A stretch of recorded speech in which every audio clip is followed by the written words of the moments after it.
really jump to conclusions, because this is not the first attack on Indians. Australia happened. In the US, Sikhs have been targeted as well.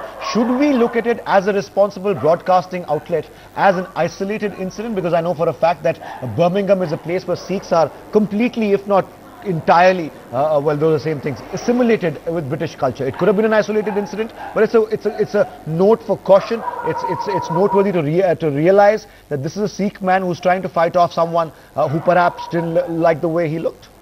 Probably, you see, while Sikhs are integrated in Birmingham now, it was not so very long ago that Enoch Powell made his famous speech, yes, which spoke of rivers of blood, yes, and that was in Birmingham. So we cannot rule out any possibility. This appears to be a gang of toughs.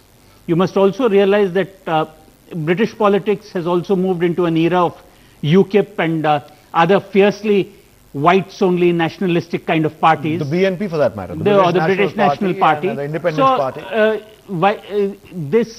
What really offends me is that there doesn't seem to be the great British sense of fair play. It's obvious that three people are sitting on him. It's a crowded area.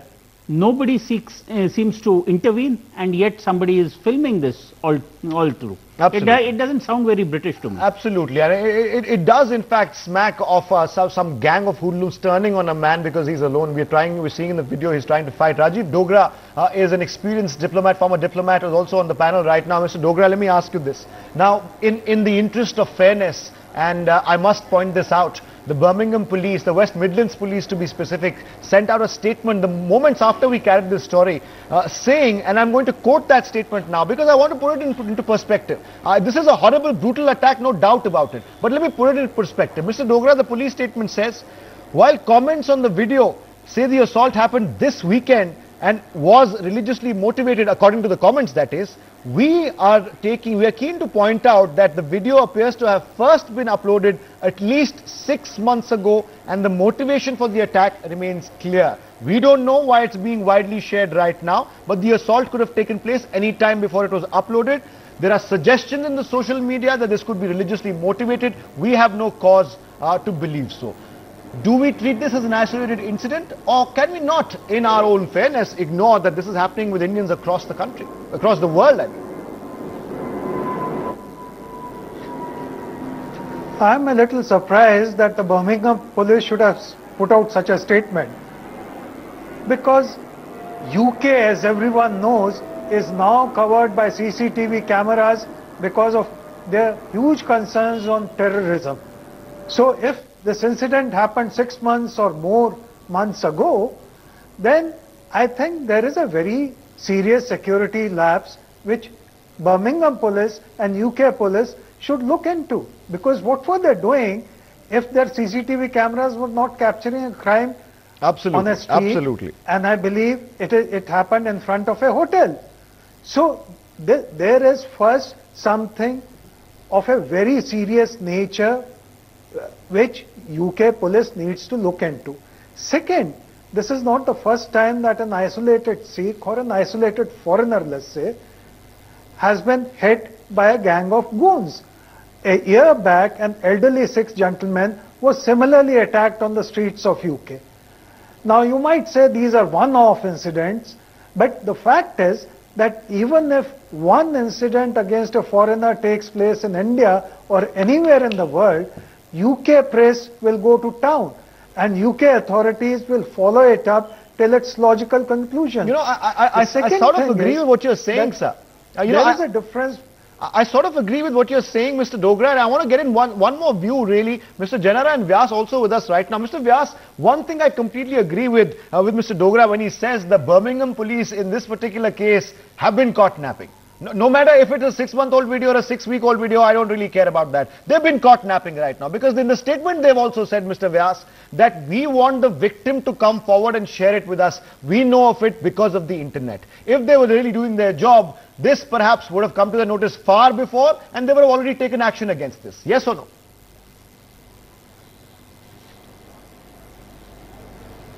I fully endorse Mr. Dogra's view. There is a goofing up by the British police, Birmingham police, if this what they are saying or the version they are mentioning is correct. Having said this, Atar, let me also say that there is an eminent scholar who has authored recently a thesis, Lord Bhikhu Parekh.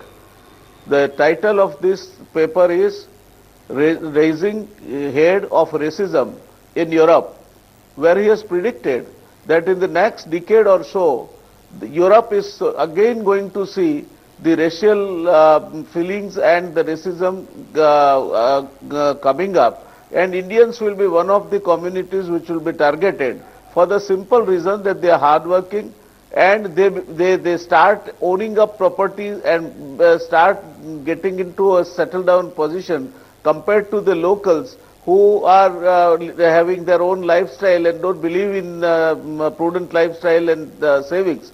So I think this is one possibility where there may be something attacked, where the attackers may be goons or maybe those who are surviving on government pension, unemployed youth. You know, that point was made earlier today as well, Mr. Vyas.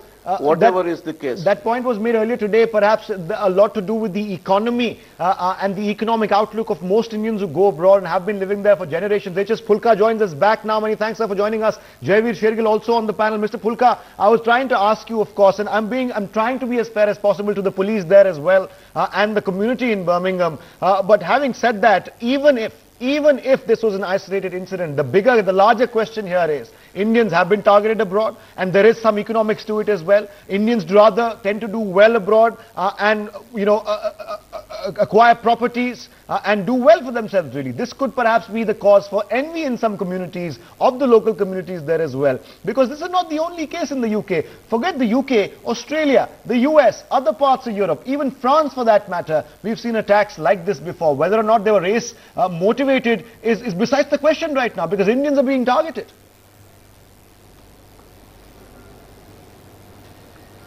You see, this is, Indians are doing well since last so many years. This is not something new that now only Indians have flourished and so they have become the target now. But too much of intolerance is coming now, the human values are falling, and though these kind of attacks have been happening earlier also, what I could see that one of the reasons could also be that now the attacks on Christians in India are being highlighted. Now that may also disturb some groups and who have started targeting the Indians. So you're saying and it's a that could also situation? be one of the reasons of this. You're saying otherwise it's a tit for tat situation?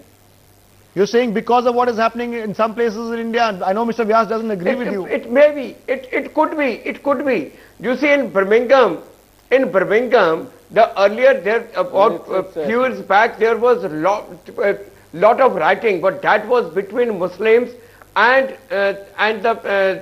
some of the British groups, and that is the time when Indians played the role, particularly the Sikh community played the role in between both of them, and they were able to brought the peace, and the Sikhs were honored also by the local government. No, I know for a fact, Mr. Pulka. That is the kind of the role which Sikhs have played over there. I know for a fact, Mr. Pulka, that Birmingham is a place, the Midlands in its entirety is a place where the Indian population, the subcontinental original population are very assimilated and relations have moved forward there. But there could of course be isolated incidents. Before I go back to Mr. Vyas, Jaiveer Shergill, I mean, I keep going back to the police statement and only because it seems, even though they have perhaps a point that this video could have been uploaded earlier and they don't know why this is being shared again right now, the fact is a crime was being committed, perhaps race-related, race-motivated. The fact is, do you believe the police there is trying perhaps to cover their own tracks because they were caught napping, they didn't know what happened in this particular case and now they're requesting the victim to come forward?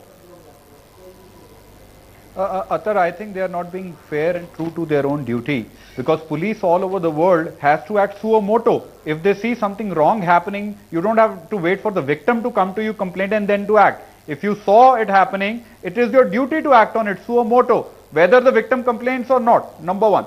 Number two, I don't think so it's a one-off incident, Atar. You will remember, the Bradford riots, the Brixton riots, the Oldham riots, well, all riots due to racist attacks. 2009 Indian naval, the Kunal Mohanty died in Scotland. there is a worrying trend that in Europe, including Britain, the racist attacks on a rise. In Scotland alone, there are 5,000 incidents per year. And this is despite the fact UK has very strict laws. They have the Public Orders Act, they have the Race and Religion Act, they have the Racial Hatred Violence Act.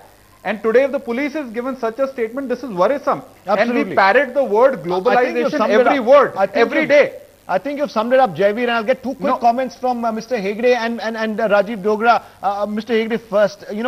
I think what Jaiveer is saying makes a lot of sense. Why? Because whether or not this is religiously motivated or racially motivated, it is definitely a wake-up call. Because the rise of the extreme right in Europe is worrying, and people like this Sikh gentleman who's being in fact targeted in this particular video are the ones who should worry right now. Absolutely. You see, it's also economics playing.